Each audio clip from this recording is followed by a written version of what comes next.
Jong mense se stemme word elke dag gehoor, op sosiale media, in ons gemeenskappe en in gesprekke oor die toekoms van Suid-Afrika.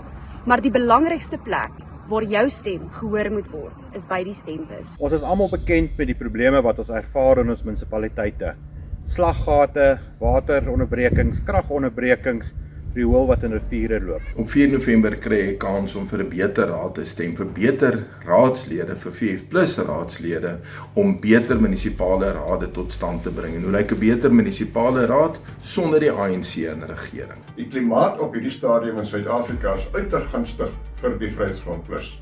En wil ek daarbey aansluit en sê, this time is business. Stem VF+ op al die stembriewe en help ons om sterker verteenwoordiging in jou munisipaliteit te bou. Besoek is ek geregistreer, alles een woord, is ek geregistreer.co.za of gaan na ons WhatsApp lyn 0861 700 700 om seker te maak dat jy op 4 November sal kan stem. Gaan registreer voor die 1ste en die 2de Augustus 2026 en maak seker dat u kan stem 4 November vir die Vryheidsfront Plus. Dit is nou ons tyd. Kom ons maak gebruik van hierdie geleentheid. Moenie wag nie.